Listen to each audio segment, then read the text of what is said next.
Hello everyone. How are you? Kasubira muri bulungi. Nenga mugamba mutya masibe mutya muri mutya ubula mugamba mutya. Muwulira vibe kweri abayo mugamba mutya. Hello everyone. Onakora lero ngati tunayandula mulamwa korona kora lero. Mugamba mutya. Kubula mukajusi soka wewemo. Danywa juice. Wenga tukola byogeza bayayi. Owe. Tunagenda kumulama gonna ko lero kasoke mtemba nange bababuzeeko. Yeah, hello everyone. I'm Matthias. Hi, I'm Bruce. Ndoza bule mumutegedde waliwo oli madamu yageranga talina manyi mukama naye mbaga yancha. Hello everyone. Omulama gonna ko lero gugamba nti bilungi ki avuka bye bafunye mu internet wamu nebibi bye bagifunyemu. Okay, Matthias, thank you for helping me. Ati njagala mumbulire gwenga gwe birungi ki internet byo gifunyemu. Oyagala tusokere ku birungi. Yeah, tusokere ku birungi. Ebirungi biri ku internet. Yeah, abavubuka bangi bafuse ba celeb abangi babikamize ba celebrities. Ekirala nti abavubuka bafunye sente kitegeera. So internet kale eri somehow gamba nti tugambe evamu akasente. Ekirala internet ekuyamba ko nti okutrendinga mayavuka ebyo baagala ayamba dago yakagabiye ku ekifaananyi postinze ku TikTok afunye views bichi bigarafuka celeb mu ngeri eyo kitegeera. So kati internet nga internet etuyambiraawo ngafa abavubuka. Ekirala internet eyambye nnyo mu budde bwe tuli mu buno wa politics. Banji bapostinga ebintu ebyenjawulo bino tunulira postinze gundi mukulembeze kwegamba ne postinga kwegamba ebintu ebyenjawulo kwegamba nti internet ebayambyeko okutambuza akalulu atere kyabayambira ddala mu kaseera kana akakalulu nti the moment you post nalabyeko video omabega kawo katini yabadde ya onalebani onesimyewo na bossa yesimbyewo naye simbawo nga alino onalebomu nga bali mu kimotoka bawuza batuwambye bichi ne bagipostinga yabadde mu views ndowooza nga mitwalo nga 10 n'emeka kitegeera kwegala ebintu bwe bityo bibayambako mu kalulu kano ke tulimu essaawa zino bigenda kubayamba nnyo internet kudana ndala kati ba president national unity platform ina account Museveni balina account bichi kitegeera. So kati internet egenda tuyamba mu budde buno bwa kalulu egenda kuyamba nnyo abavubuka abesimbyewo bakyagulanyi baani kitegeera egenda bayamba nnyo mu budde buno bwa kalulu. So nze nganze bibi birungi byenjira ba mu internet. Twendeka Madam Prosi. Nze nganze internet erimu ebirungi bingi. Sebisinga abantu bagenda ne bapostinga ebintu olusingwa wangambe ng'olusi obadde tomanyi webisere ebisinga internet ezo osobanga like mulimu ekyayise mu ggwanga naye nga tokimanyi wabula okiwulira mu ŋŋambo naye internet ebiseera ebisinga tegenda ne postinga ebintu n'omanya nti kati mu ggwanga kino nekino kyekikola ki kwegamba nti etuyambako okumanya amawulire agaliwo agali mu ggwanga. Kyekyo etuyamba okumanya amawulire n'omanya nti oba kati kuba kantugambe nti oba gundi oba yalwadde oba gundi bamukubye kuba bino ebyobufuzi engeri kati bakuba na bossa emiggo naye ng'owulira mu ŋŋambo naye ate ne bamaane bapostinga kitegeera n'obira naye kenyini oba weerabirako. Mu Eren mu budde buno bwa kalulu kyo kituufu internet tuyamba nnyo netuyambako n'okuyiga ebintu ebiseera ebisinga internet eyo tugibeerako olusiika ŋŋambe oba n'ogamba nti oba like ng'olina celebrity yenna gw'ogize gw'oyagala n'ogamba n'omusachi nga n'olaba kale biki byakola noowe osobola okukola ki okwagala obiperforminga obikola.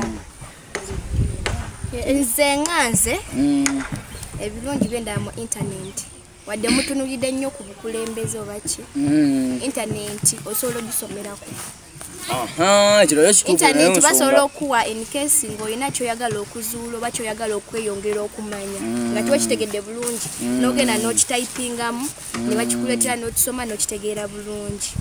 Ekirala internet eso tuyamba kaŋŋambe in case kati nganze njagala nnyo mmanya netball skills ngamba kati eno skill wemba njagala nange ogikola muli kuirenga for sure munka perfect nze niza kikola ntya naye ngenda ku internet ne typingamu oba ne downloadinga gundi netball skills ne bazileeta nesobola okupractice namu neziiga.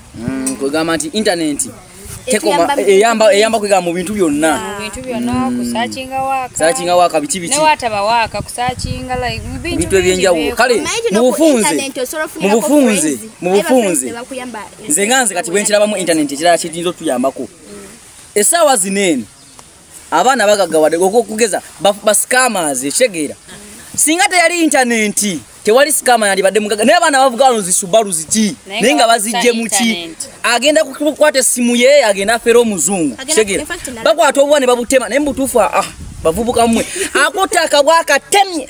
kale zo omusaayi bapostinze ku gundi bakosa nnyo Instagram kyegera bakosa nnyo Instagram n'atema akabwa n'akapostinga kyegera atemye kapa ye nyini yagitema n'apostinga naye mbw asaba buyambi akwata obwana babuwa obuugi kyegera ebintu ebyo na postinga tinzi bana yenze ndi muyambi nabikuba bifani na postinga tinze bana nine kibina cyange kigaba buyambi wororo abazungu nga bakola ki nga bamuwa sente so babifuna bakola ekintu ekyo si bonna scammers balimu ebika kati waliwo abaana Mathias andi chifu balimu chovala banjogedde ku bonna ne nkugamba nti waliwo bana abatemembwa ekitufu unotanga omusajja akutembwa agitemyeko okugulu agitemye omugongo akutte kapa agisaze kwiga akoze ebintu ebyo nedda binyiriza ddala lwaki nze nganze girango gisaza nti bakati kulemye no yes kitufu advantage ekirimu sokoleke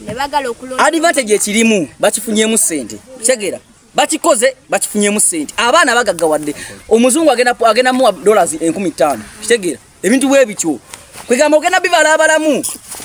singati yali internet singati yali simu abavuka mbali badde bavu isawa zonga temanya kye balina niya kuisako wali bankwata nako bayidenga nga bagala kwasa simu yange mumbali kodi bali bagala kwasa simu yangawo mumbali kodi mchege ebintu bwe bityo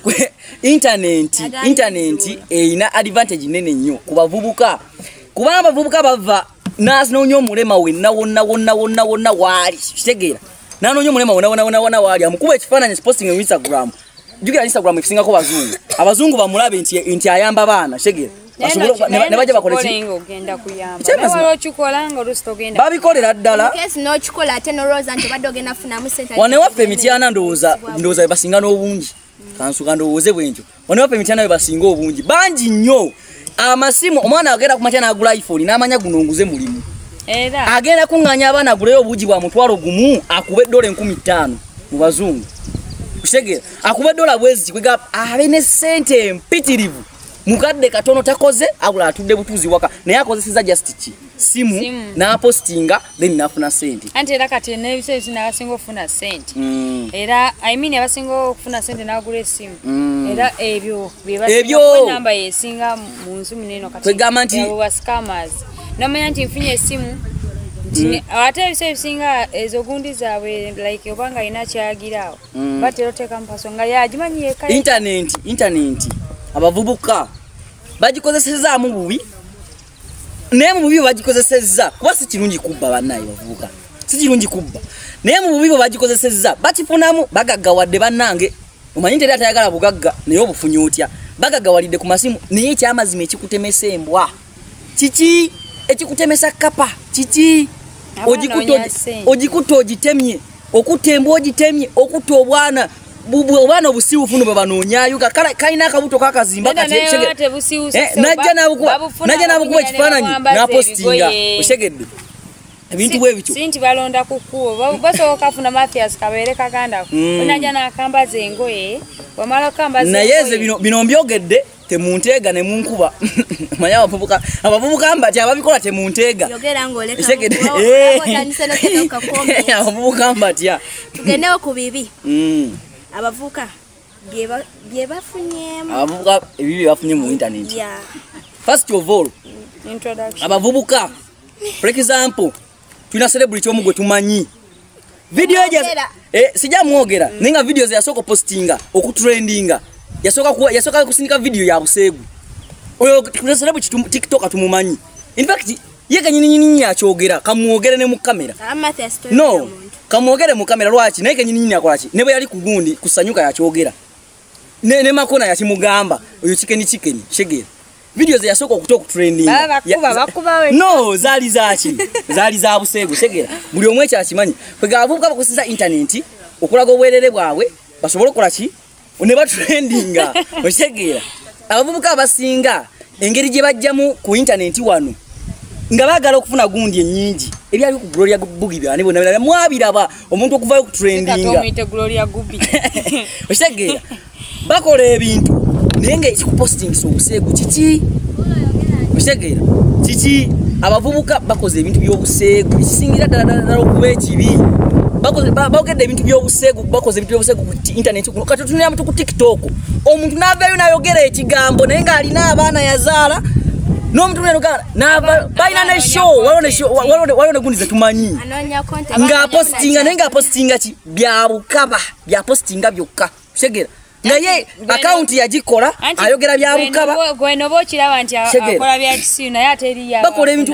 ekyamazima olaba abavubuka ekyamazima twagala likes twagala views naye ozikoze otya kitegeera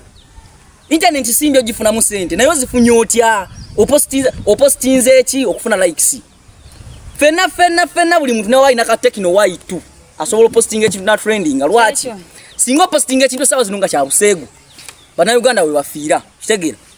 singa postinga ekintu sawa zino nga kya buseegu bannayuganda we bafiira ekintu ekirala ku internet kyendaba kwe kwogera ebintu by'obulimba kitegeera okwogera ebintu by'obulimba ate ne bamane ku internet ogenda vaayo essaawa zinene oyogera ekintu ku muntu bajja kunoonya waliwo omuvubuka bamuyita evawiki yayitako ivaawo agenda yakubira Uganda poliisi awogera ebintu ebitakwalira bamuwesimanyanga ennyonyi simanya bamuwe bamugamba tugenda kunoonya tukuba emikko katolaba ebintu ebyo kiwakibenookyali awo naye nze waliwo omuvubuka bino bebatera ogira Museveni ne bamweditingamu ebintu ebyenjawulo omuvubuka yayogera nayogera Museveni nga omanyi ku TikTok ebabeera kati ku ssaawa esembayo ne bamunoonyereza bwe bamunoonyeza ne bamukwata bwe bamukwata mu kutuuka wali eri omuwozesa ate n'atandika okukaaba nga yeetola naye nga bulijjo abipostinga. By the way, that was like a choice. Yali like a choice. Like a choice yakola byakola ku internet naye muganda wange ogenda bipostinga bakulaba. Yakola byakola naye bali bamukwata yakola accounts 10. Like a choice yakola accounts za TikTok 10. Lwaki yebuzabuza naye era erizo mu busy bana zimala ne ziggwako bamukwata. Segera bamukwata otunulira abavubuka akote president omusajja goliko president mulamba amukuta amweditinze amwambaza obupale pale bakoze biki bamuzinyisize biki kwegamba okoze ebintu ebiri off topic ebitategerekeka segera abavubuka kyabazima internet eno ogiraba omanyi otunula mu kamera bwoti nolowooza tewali akulaba naye ng'ogenda bipostinga nolowooza oyinza okukola video ngoloze genda kola views 10 nejje kola views emitwalo nga 5 byonna ne bakulaba segera baba bagenda kunoonya ogenda kwogerera president ekintu oba ogenda kwogera ku mukulembeze n'ekintu kyoyagala oba oyogere ku celebrity kyonna kyayagala alien skin abantu basinza okukuba bamwogerera wano ku internet ogenda kukyogera ajja kusirika naye ajja kunoonya muganda wange ajja kukuba oba bajja kusiba nze ebibi bye bafunamu mu internet ebiseera ebisinga abantu bakozesa internet ezo mu bubi kati ngawo Mathias beyogeddeko bascammers bagenda ne bakola ebintu ne bafuna sente ne balaba nti batandise obbawa sente ate ku ssaawa esembayo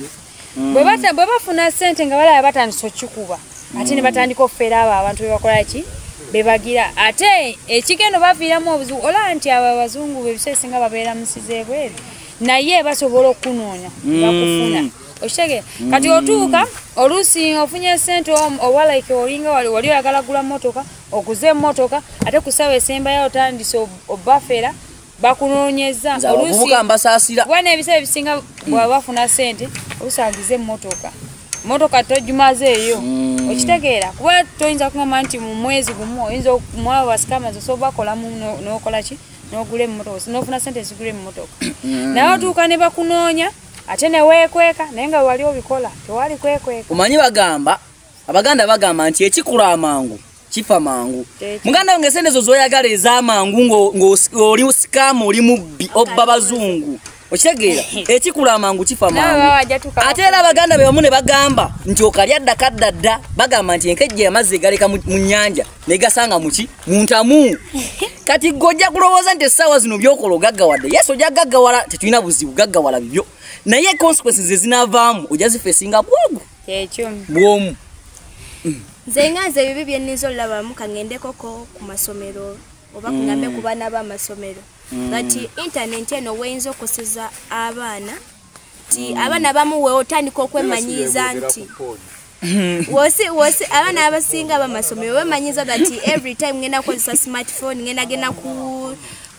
laptop teke mwaka atandika mu researchinga ogenda kulemala oba chita kulemala to time that never kwa paper to watu wansi nokosa no welo wolezanga gwe ogenda gamba kasitani nesimu ngenda teka mbampe nekibuzo kiri nti ogenda tuka ngobude olaba buweddeyo tokyasobola kukozesa mutwe gwo okuba wamanyira kozesa ki simu ekintu ekirala kubavubuka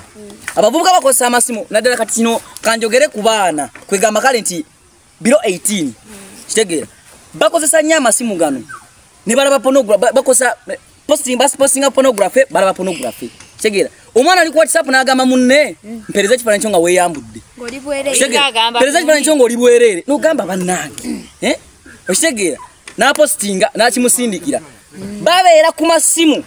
ne balaba akaunti za pornography yazimanyi kitegeera olemeredde okukola ebikwatako oli mu kulaba pornography kitegeera nedda abavubuka betwemba naye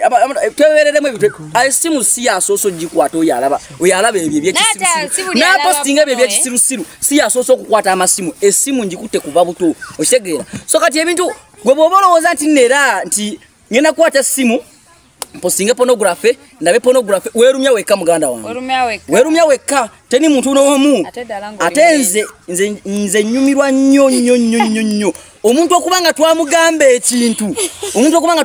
ku internet wano natakitwala nga kikulu nekimutuukako kitegeera nekimutuukako omuzadde olekedde omwana essimu tomanyi byagikozesa kitegeera ate omuzadde ekyenkusaba kati nze essaawa zino monitoring essimu y'omwana wo bwanga ali biro 18 kitegeera monitoring essimu y'omwana wo agikozesa biki emuyambye etya mu bintu bya education kitegeedde kisinziira nti nga gwe yagimugulidde kisinziira nga gwe yagimugulidde njagala mumpe yo okulabula oba kiyita okuwabula omuvubuka koyinza omuyambamu okwewala internet oba okugikozesa nga obudde buli limiti nze nganze okyempabulamu like abavubuka obugambo obusembayo abavubuka bw'ofuna essimu manya nti nfunye essimu ngenda gikozesa bwenti ne bwenti kuba ate sigenda kugamba nti ogenda kugamba nti eno app sigenda giddako lwansonga eriko ebyekisibo kitegeera bw'ogifuna manya nti bwengifuna nti like ngenda gikolerako kino osobola kifunamu ate kyo kirema okukola ki okufunamu ate bw'ofuna essimu gikozese mu budde obutuufu n'okufuna essimu kyokera opostinga ebintu ebyekisiru wadde oba onoonya content kyekyo content oba onoonya content naate kisinzira content oyo omunoonyeza otya kuba osobola okwagala nti opostinga ebyekisiru ate n'otamufuna okiwulira n'oyagala okunyoma abantu oboogera ebintu bingi ate ne bikuvuiramu obuzibu sebibi ebyange kati nze ngenda soka okwogera ku kimu ku bintu bye nalabyeko waliwo yagambye wali yapostinze ku TikTok n'agamba nti olutalo tulujje mu gundi mu bino bibakubba emiggo n'agamba tuluze ku internet muganda wange topostinga ekintu ng'okimanyi kigenda kukuleetera obuzibu ku internet wano kikeni yagamba babakulu bonna abali mu buyinza ku internet kwe bali bakulaba kitegeera topostinga kintu ng'okimanyi kigenda kukuleetera obuzibu internet tugikozese okusomerako ffe abasoma tugikozese gamba nti mu ngeri nti togenda kukosa muntu mulala nawe kenyinyi tekosezza kitegeera wabula ogifunemu bufunyi so si yokola ki kufunamu nga prosi bwakoleze ki bwakyogedde kitegeera internet posting ekintu ng'okimanyi mu butuufu tekigenda kukola ki kuleeta buzibu toyogera ku muntu kintu kibi toyogera kintu kyotamanyi ku mutwe n'amagulu oba bagenda kukikubuuza nga togera kukola ki kukinnyonnyola kitegeera bajja kunoonya nze nkubuulira kino ekigambo kyemmanyi ku internet ojja kukyogera bajja kukiraba bajja kunoonya bajja kukwata bajja kusiba bwoba wakana kibuuzerako echoice byebyo ebyange Zakarozi kanga kasemba kagamba nti that era niza kuwabula bano abavuko baba n'abasoma kwa bembesinze nnyo that lekera okulowooza that every time ngenda kubesingira ku simu, every time ngenda besingira ku computer oba ku laptop. Ogenda tuka time nga obudde bwoyina si bwagenda kebera ku simu, si bwagenda kebera ku laptop, si bwagenda kebera ku computer. Oyina kozesa mutwe gwo. So no Rachel, lekera awo ebintu ebimu bibesingira ku simu. Tubagala nnyo. Thank you for subscribing, thank you for liking, thank you for commenting. We love you so much. Bye bye.